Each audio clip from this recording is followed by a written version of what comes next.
poder compartir con él estos momentos que nos dan luz en el programa con respecto a los temas que tienen que ver con el derecho, con lo que nos corresponde, con las cosas que vivimos a diario y que de una manera clara y explícita nuestro querido don Julián Cerulle, y con todas las medidas del lugar para seguirse protegiendo como debe de ser, está en sus oficinas con su personal, siempre brindando excelente servicio. Con don Julián vamos a hablar de temas interesantes como siempre y le saludo con mucho cariño, don Julián.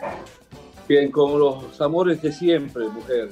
A ti y a toda tu familia, a tu esposo, con cariño. Amén. Igual para la suya. Nos interesa, don Julián, que en este día demos un poquito de luz a nuestro público, porque cuando comenzamos a vivir todo esto de la pandemia en República Dominicana, nos adentramos sin ni siquiera haberlo pensado en un estado de emergencia, en un toque de queda. O sea, ha sido todo tan rápido y volver nueva vez a lo mismo a partir del día de hoy. Y lo que queremos con este segmento es entonces dar luz a la gente, que usted nos ayude en ese sentido a explicarnos qué es un estado de emergencia, cuál es la diferencia que este tiene con el toque de queda y qué implica todo eso.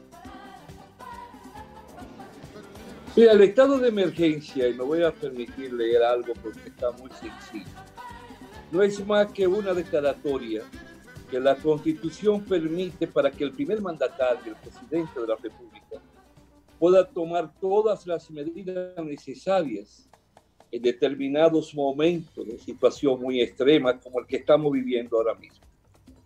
Cuando tú te encuentras con una pandemia donde hay una afección que se multiplica a la escala geométrica por el simple contacto de una persona afectada por el virus, entonces hay una situación que obliga a que se tomen medidas urgentes y de necesidad directa hacia el pueblo. Indiscutiblemente en nuestro país, de acuerdo a la Constitución, en el artículo 265, se requiere que venga una autorización del Congreso o una aceptación por parte del Congreso de la Nación.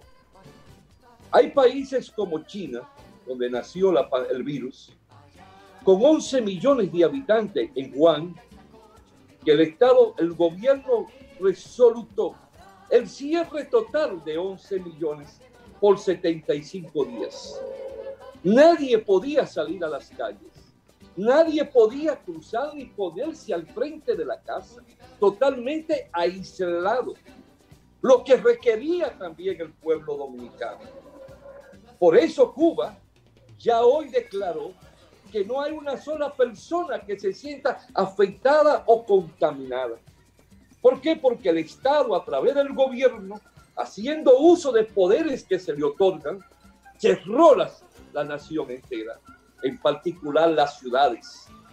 Santiago es una ciudad, un municipio que debiera estar totalmente cerrado.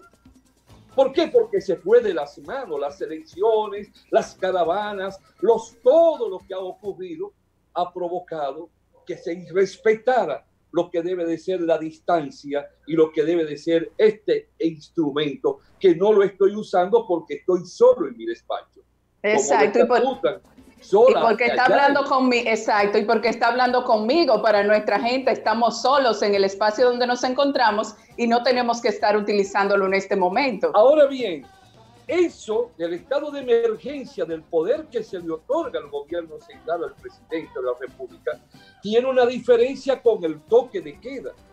El toque de queda entonces es algo que es una de las estrategias que se usa dentro del estado de emergencia. Es una de las medidas que se desprenden y que se toman para hacer efectivo el estado de emergencia. Se trata del establecimiento de un horario de toque a toque, dentro del cual uno no puede salir fuera de su casa, a menos que haya un estado de emergencia para esa persona como un asunto de salud y requiera un permiso especial. La República Dominicana tiene ahora mismo un toque de queda que va hasta las 5 de la madrugada, desde las 7 de la noche, tengo entendido. Y sí, en algunos lugares, en otros a las 8. A las 8, y los sábados y los domingos, entonces, aquello será a partir de las 5 de la tarde.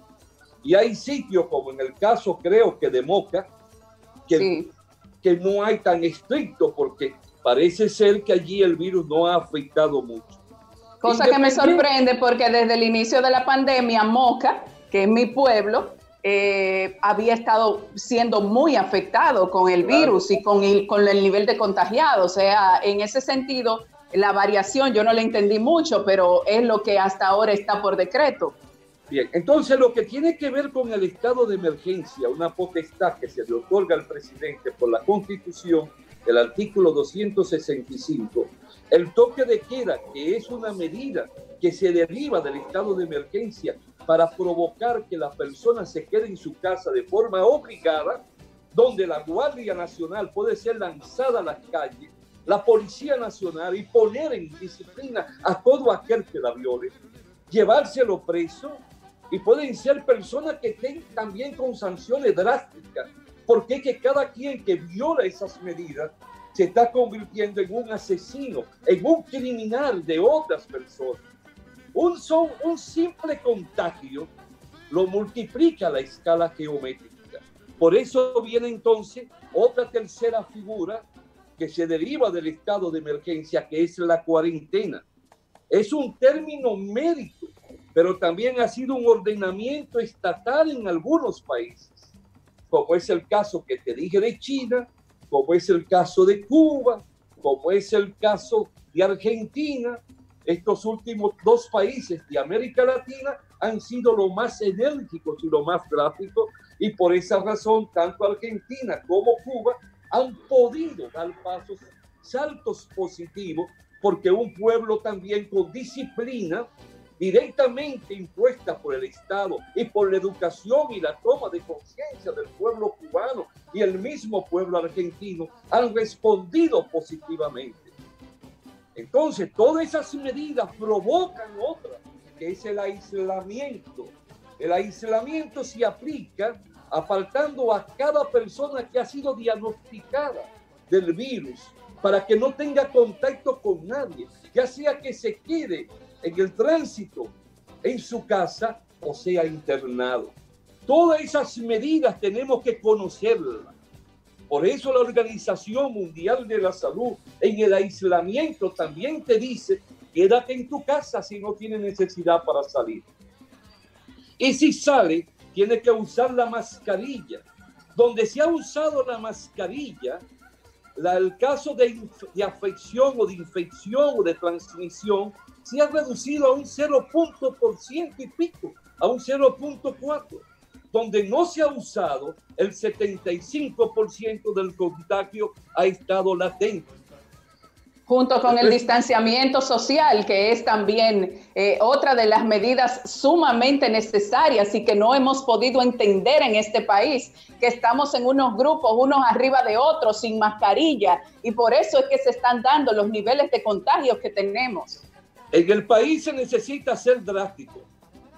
En un país donde no se tiene un concepto de la disciplina y del respeto, entonces hay que imponerlo por la fuerza, porque eso es un costo para el pueblo.